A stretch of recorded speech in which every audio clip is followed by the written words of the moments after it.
Hello বন্ধুরা, কেমন আছো সবাই? আশা করছি সবাই ভালো আছো। আমার আরেকটা ব্লগে তোমাদের অনেক অনেক স্বাগত। তো তোমরা নিশ্চয়ই ভাবছো যে আমরা এত রাতের বেলায় কোথায় যাচ্ছি। তো এটা রাতের বেলা নয়, এটা হচ্ছে সকালবেলা। তো আমরা অনেক ভোরবেলায় বেরিয়ে পড়েছিলাম উদয়পুরের উদ্দেশ্যে। তো সকালবেলায় একদম সকালে 6:30 এরকম নাগাদ। তো ফার্স্টে আমাদের গাড়ি চলে এসেছিল। তো গাড়ির মধ্যে মালপত্র প্যাক করে আমরা বসে পড়েছিলাম। তো ফার্স্ট আমরা স্টেশন যাচ্ছিলাম। স্টেশনে আমাদের ট্রেন ছিল। তো তো এখানে আমরা সবাই বসে পড়েছি এখন গাড়িতে। এরপরেই কিন্তু আমরা চলে যাব স্টেশনে। তারপরে স্টেশন থেকে একদম সোজা উদয়পুর। তো সিনিকাকে অনেক সকালবেলায় ঘুম থেকে একদম বিছানা থেকে উঠিয়ে নিয়ে চলে এসেছি। ও বেচারা বুঝতেও পারলো না যে ও আর ঘরের মধ্যে নেই, ওকে বাইরে নিয়ে যাওয়া হয়েছে। তো হয়তো যখন উঠবে তখন হয়তো ট্রেনেই থাকবে। তো এখন যাই হোক যাওয়া হচ্ছে। আর এখন কিন্তু অনেক সকালবেলা। তো সকালবেলা হলেও কিন্তু এখানে ট্রাফিকের কিন্তু কোনো কমতি নেই। মানুষজন দেখে মনে হচ্ছে যেন রাত্রেবেলা 7টার সময় বেরিয়েছি, কিন্তু এটা আমরা অনেক ভোরবেলায় বেরিয়েছিলাম। তো দেখো চারিপাশে কত গাড়ি, দেখে কেউ বলবেই না যে এটা সকালবেলা। তো এখানে আমাদের একটা ব্যাপার হয়ে গেছিলো, সেটা হচ্ছে আমরা জ্যামের মধ্যে আটকে পড়েছিলাম। তো আমরা বুঝতে পারিনি যে এতটা জ্যাম লেগে যাবে। তো আমরা যে গাড়ির ড্রাইভার ছিল তাকে বলা হয়েছিল অন্যদিকে আর কি গাড়িটা ঘুরিয়ে নেওয়ার জন্য। অ্যাকচুয়ালি উবেরের যে ম্যাপে সেটাতে একদিকে রুট দেখাচ্ছিল, আর উবের যে কার ড্রাইভার সে অন্যদিকের একটা রাস্তাতে নিয়ে নিয়েছে। তো পুরো জ্যামে ফেঁসে গেছি, প্রায় 1 কিলোমিটার পর্যন্ত 2 কিলোমিটার পর্যন্ত পুরো জ্যাম। এই জ্যামটা ক্লিয়ার করে যাওয়া কোনোভাবেই সম্ভব হচ্ছিল না। তো আর যদি ওই রাস্তাটায় ঢুকিয়ে নেওয়া যেত তাহলে হয়তো আমরা পৌঁছাতে পারতাম। কিন্তু পুরো রাস্তাটায় এতটাই জ্যামে ভর্তি হয়ে গেছিলো যে না সামনে এগোনোর কোনো রাস্তা ছিল, না পেছনে এগোনোর কোনো রাস্তা ছিল। তো আমাদের যে উবের ড্রাইভার ছিল তার সাথে একটু কথা কাটাকাটি হয় যে আপনি কেন পেছন দিকে যে রাস্তাটা দেখাচ্ছিল সেটার দিকে কেন গেলেন না, সামনের দিকটা থেকে এই রাস্তাটাই কেন নিয়ে এলেন। তো উনিও কন্টিনিউ বলে যাচ্ছিলেন যে না ওটা আরও হয়তো ভিড় থাকতো, বাট ওরা দেখাচ্ছিল যে ওই রাস্তাটা ক্লিয়ার ছিল। বাট জানি না কী ব্যাপার। তো আলটিমেটলি পুরো জ্যামে আমরা ফেঁসে পড়ি। আর এতটাই বিচ্ছিরি অবস্থা হয় যে কোনোভাবেই আমাদের গাড়িটা পৌঁছাতে পারে না। তো কন্টিনিউ আর কি গাড়ির মধ্যে বসে একটা টেনশন থাকে যে ট্রেনটা আদৌ ধরতে পারবো কি পারবো না। তো এই জ্যামটা লাগার কারণ কোনোদিনই হয় না, এই জ্যামটা লাগে না এভাবে। তো আজকে কেন এই জ্যামটা লাগলো সেটা বোঝাও যাচ্ছে না। আর বীভৎস জ্যাম লেগেছিল, কোনো দিকেই আর কি বেরোনোর কোনো রাস্তা নেই, না সাইডে না পেছনে না সামনে। পুরোভাবে ফেঁসে পড়েছি, যে এই জ্যামে ঢুকে পড়েছে একবার ভুলবশত তার বেরোনোর কোনো রাস্তা নেই। তো এই জ্যাম দেখতে দেখতে দেখতে দেখতে আমাদের সকাল হয়ে যায়, আলো ফুটে যায় চারিদিকে। আর আমরা কিন্তু এখন ট্রেনটাও মিস করে ফেলেছি, কারণ ট্রেনটা আমাদের ছিল হচ্ছে 6:50-এ। আর 6:50 আমাদের গাড়িতে বসে বসেই কেটে যায়, ট্রেন আমরা ধরতে পারি না। তো যেহেতু এখন জ্যামে ফেঁসে গেছি, এই জ্যামটা পের করে আমাদের স্টেশনের মধ্যেই নামিয়ে দেওয়া হবে। এরপরে আমরা হয়তো বাই বাসে করে যাব। তো সকালবেলাতে এত জ্যামটা লাগার কারণ হচ্ছে সামনে যে ভেন্ডারগুলো ছিল, তো তারা তাদের ঠেলার গাড়ি আর কি সামনে দাঁড় করিয়ে দেয়। সকালবেলা তো এবার সবজি হয়তো কিছু নেমেছে, সবজি ফল টল এইসব, তো সেইগুলো সবাই সকালবেলায় কালেক্ট করে। তো এই জন্যই আর কি জ্যামটা লাগে। তো তারপরে ওদের সবাইকে সরিয়ে জ্যামটা ক্লিয়ার করা হয়। আর তারপরে কিন্তু আমাদের স্টেশনের দিকে আবার রওনা দিই, কিন্তু স্টেশনে গিয়েও কোনো লাভ নেই আর, কারণ ট্রেন আমরা মিস করে ফেলেছি। বলো এই বাসের ভাড়াটা আমি তুলবো আজকে। কি করে? আমাদেরকে না খাইয়ে? না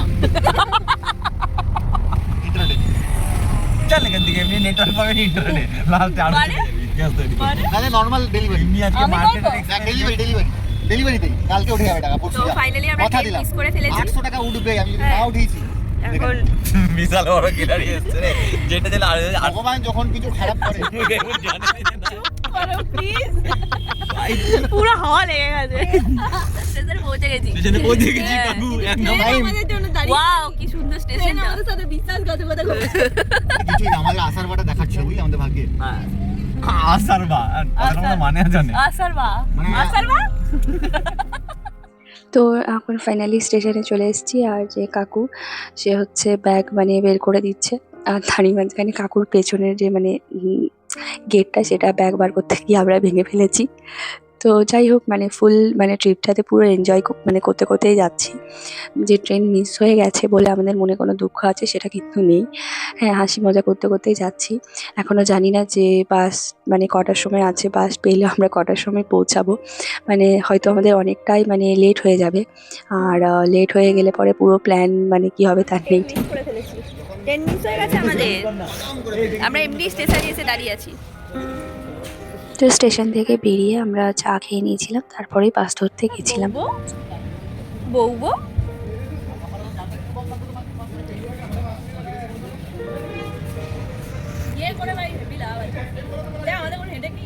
আমার তো আমাদের চাটা খাওয়া হয়ে যাওয়ার পর আমরা এখানে বাস ধরতে চলে এসেছি। তো এটা হচ্ছে উদয়পুর যাওয়ার বাস স্টপ নয়, এটা হচ্ছে মানে যে বাস স্টপে আর কি উদয়পুরের বাসটা আসবে সেখানে ফার্স্টে যেতে হবে আমাদের। তো ওই জন্য আর কি বাস ধরে যাচ্ছিলাম। তো দেখো এখানে বাস চলে এসেছে, আমরা সবাই চেপে পড়েছি। সকালবেলায় বাসগুলো একটু ফাঁকা থাকে, নইলে সকালবেলায় প্রচণ্ড মানে অন্য টাইমে ভিড় থাকে আর কি।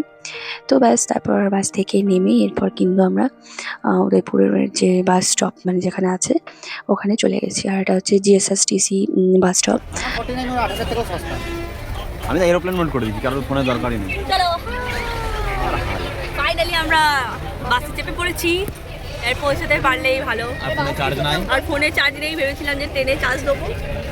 তো দেখা যাক কি হয়। এত বসছে যদি চার্জ দিই। তো এবার আস্তে আস্তে উদয়পুরের রাস্তার দিকে আমরা এগোচ্ছি। আর রাস্তা মানে হয়তো ট্রেনটা ঠাকুর এই জন্যই মিস করিয়েছে যাতে উদয়পুরের মানে রাস্তার এই যে ভিউটা এটা দেখার জন্য। তো আমি জানি না যে বাই ট্রেন কতটা ভিউ আমি এনজয় করতাম, তো যারা ট্রেনে গেছে তারাই হয়তো জানে। কিন্তু বাই বাস মানে অন রোড মানে অসাধারণ মানে ভিউ। পুরো রাস্তাটা মানে এত ঘুম আসছিল যে চিন্তা করার বাইরে। কিন্তু মাঝে মাঝে একটা দুটো ভিউ এত সুন্দর ছিল যে এই ভিউগুলো দেখতে দেখতেই মনে হচ্ছিল যে চলে যাই।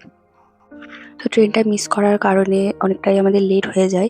তো আমরা যেখানে 12টা এরকম করে পৌঁছে যাচ্ছিলাম সেখানে আমাদের প্রায় পৌঁছাতে হচ্ছে 2টো 2:30 এরকম করে। আর একটু প্ল্যানের এদিক ওদিক হবে, হয়তো যেভাবে প্ল্যান করেছিলাম ওরকমভাবে হয়তো হবে না, তাও যতটা করা যায় ততটা ম্যানেজ করতে হবে। তো এখানে দেখো প্রায় আমরা চলেই এসেছি। চারিদিকে দেখতেই পাচ্ছ এত সুন্দর পাহাড়, আর এরই মধ্যে কিন্তু সেনিকাও উঠে পড়েছে, আর ওর বাসের মধ্যে দাপাদাপিও শুরু হয়ে গেছে। আর ওকে বাসে বা ট্রেনে এইসব মানে নিয়ে যাওয়া একটু মুশকিলই হয়, কারণ হচ্ছে ও কিছুতেই বসে থাকে না। তো তার মধ্যে বাসটা আর কি থেমেছিল, আমরা এখানে আমাদের যে লাঞ্চ সেটা কমপ্লিট করে নিচ্ছিলাম। আর তারপরে আর কি আবার বাসে এরকম চাপবো। তো 10 মিনিট মতো বাসটা আর কি ছিল দাঁড়িয়ে। তো তার মধ্যেই আমরা আমাদের সবারই লাঞ্চ কমপ্লিট করে নিয়েছিলাম। শ্রেণিকাকেও এই যে জিরা রাইস আর ডাল দিয়ে খাইয়েছিলাম।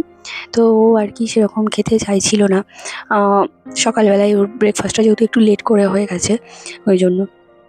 তো ব্রেকফাস্ট বলতে ও আর কি 2টো কলা খেয়েছিল, তো ওর পেটটা একটু ভরেছিল ওই জন্য সেরকম আর কি ভাত এরকম খাইনি। আর আমরাও আর কি রাস্তায় চিপস টিপস কুরকুরে এইসব খেতে খেতে এসেছি বলে আমাদের খাবার সেরকম মন ছিল না, তাই একটাই প্লেট নেওয়া হয়েছিল। তো বেশ এবার লাঞ্চ কমপ্লিট করে আবার কিন্তু আমরা বাসে চেপে পড়েছি। তো এখন দেখতেই পাচ্ছ আর এত সুন্দর মানে রাস্তাটা ভীষণই সুন্দর। তো আমি শুনেছি যে উদয়পুর বাই বাসের আর কি যে রোড ভিউটা সেটা খুবই সুন্দর হয়। তো আজকে আর কি দেখেও নিলাম। তো ট্রেনটা সকালবেলায় আর কি মিস গেছে বলে একটু দুঃখ হচ্ছে, যেহেতু টাকাটা পুরোটাই চলে গেল, প্রায় 1000 টাকার মতো টিকিট আর কি পুরো চলে গেল, সেটার জন্য একটু খারাপ লাগছে। কিন্তু এই বাসে আস্তে আস্তে যে এই ভিউটা মানে এটা দেখতে দেখতে ভীষণই মানে ভালো লাগছিল, আর আরও এক্সট্রা এক্সাইটমেন্ট বেড়ে যাচ্ছিল যে কখন উদয়পুর গিয়ে পৌঁছাবো। তো এরকম পাহাড়ের ওপরে ওপরে এরকম কিছু কিছু ফটো আর কি দেখতে দেখতে আসছিলাম। কিছু কিছু জায়গাতে এরকম ছিল। আর আরেকটা জিনিস আমি যেটা দেখলাম সেটা হচ্ছে মানে এটা বইয়ে আর কি পড়েছিলাম আগে ছোটবেলায়, এখন নিজের চোখেও দেখে নিলাম। তো সেটা হচ্ছে যে এই পাহাড়ের গায়ে গায়ে ওরা মাটি কেটে কেটে ওরা কিন্তু ক্ষেত বানিয়েছে, আর ওই ক্ষেতের মধ্যেই কিন্তু চাষ চলছে। তো এই জিনিসটা আমার ভীষণই ভালো লাগলো, কি সুন্দর পাহাড়ের গায়ে গায়ে মানে সবুজ সবুজ সব মানে ক্ষেতগুলো লাগছিল। আর এই দেখো জাস্ট মানে এত সুন্দর লাগছিল এই পাহাড়গুলো, মানে পাশে দেখতে দেখতে মনে হচ্ছিল হয়তো বাসের স্ক্রিনটা হচ্ছে একটা এলইডি টিভি, ওখানে এইসব লাগিয়ে দেওয়া হয়েছে শো, আর আমরা দেখতে দেখতে যাচ্ছি। তো এভাবেই কিন্তু রাস্তা দেখতে দেখতে দেখতে দেখতে কিন্তু উদয়পুর পৌঁছেই যাচ্ছি। তো আর কিছুক্ষণই মাত্র রাস্তা আছে, আর বেশিক্ষণ নেই, তারপরে কিন্তু পৌঁছে যাব উদয়পুর। তো দেখো আমরা উদয়পুরের যে মেন এন্ট্রি সেটাতে কিন্তু ঢুকে পড়েছি, আর এই দেখো ঢুকে পড়লাম উদয়পুর। তো উদয়পুরেও যখন ঢুকছি আর কি, ঢুকতে ঢুকতে যখন দেখছি যে এত সুন্দর মানে রাস্তাঘাট পাহাড়, তার থেকেও বড় ব্যাপার হচ্ছে যে উদয়পুরে কিছু কিছু মানে কটেজ হোটেল এগুলো এত সুন্দর, মানে কি বলবো। আর এই যে হোটেলটা এটা পুরো একটা ফোর্টের মতো আর কি করা হয়েছে, এটা কিন্তু একটা রিসর্ট। তো আর যে হোটেলগুলো সেগুলো কিন্তু একটা মানে মহল টাইপের করে আর কি বানানো হয়েছে, আর তারই মাঝখানে মাঝখানে কিন্তু বিভিন্ন রকমের লেক। তো এই লেকগুলো দেখতে খুবই ভালো লাগছিল, আর এটা হয়তো তোমরা অনেকেই জানো যে উদয়পুর লেকের জন্যই আর কি মানে বিখ্যাত, তো ঝিল যেটাকে বলে। তো চলো এই রাস্তা দেখতে দেখতে আমরা কিন্তু চলে এসেছি, আর লাগেজ টাগেজ সব নামিয়ে নিয়ে এবারে হচ্ছে আমরা হোটেলের দিকে রওনা দিচ্ছি।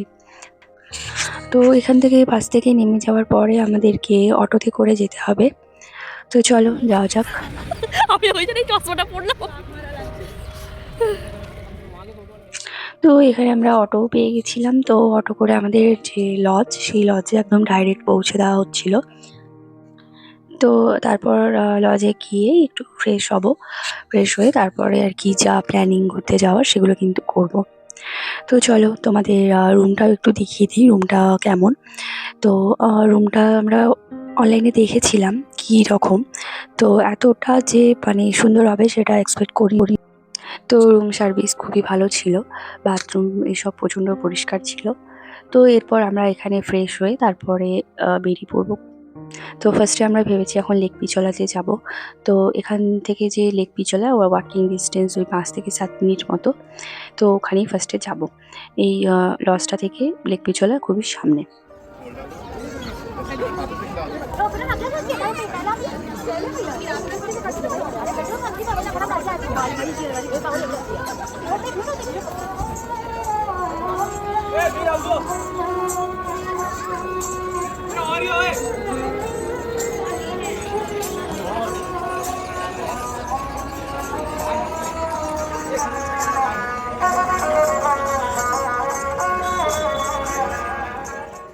তো ভীষণই সুন্দর ছিল লেক পিছলার এই ভিউটা, আর একটু সন্ধে সন্ধে হয়ে গেছিলো তার জন্য কিন্তু আরও মানে সুন্দর লাগছিল।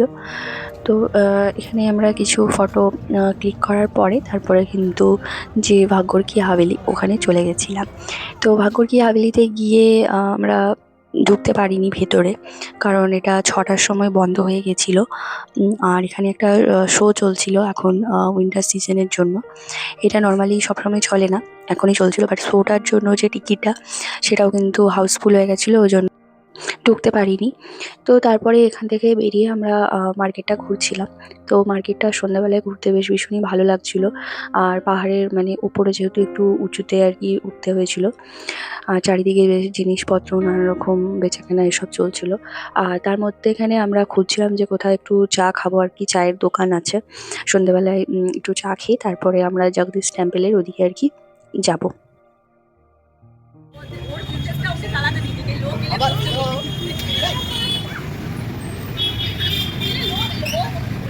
বসো বসো আবার বলতে বসো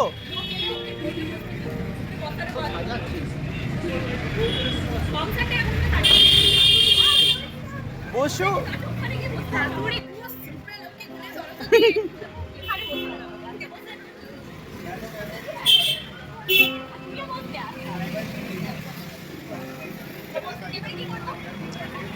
অর্ডার দাও বলে বলে তো তারপরে আমরা চলে গেছিলাম জগদীশ টেম্পেলে। তো জগদীশ টেম্পেলে একদম ঠিকঠাক সময়ে পৌঁছেছিলাম। ওই সময়ে জগদীশ টেম্পেলে আরতি চলছিল, আরতিটা আমরা দর্শন করে নিয়েছি। আর জগদীশ টেম্পেলের মানে পুরো সাইড আর কি ভীষণই সুন্দর কারুকার্য করে ডিজাইন করা, ভীষণই ভালো লাগছিল। তো ফার্স্টে গিয়ে আমরা মন্দিরের ভেতর ঢুকে পড়ি।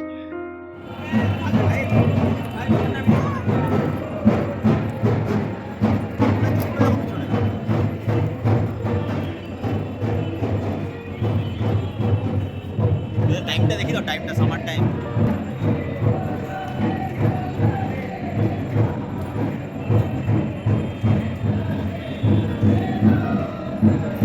আরতি হচ্ছে তো, চলে ভেতরে।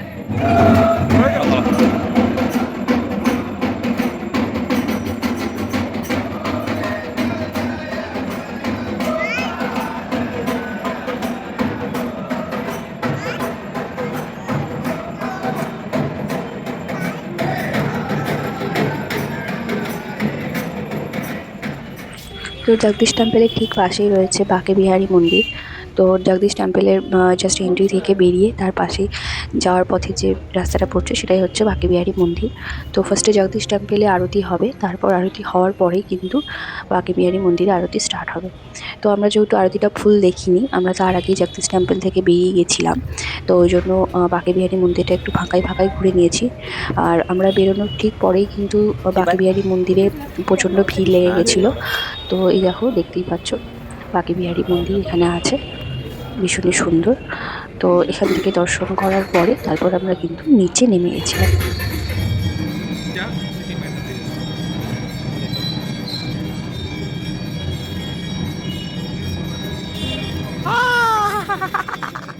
তো জগদীশ টেম্পেলের ঠিক নিচেই একটা রেস্টুরেন্ট আছে যেখানে ধোসা, উত্তাপা, ইডলি এসব পাওয়া যায়।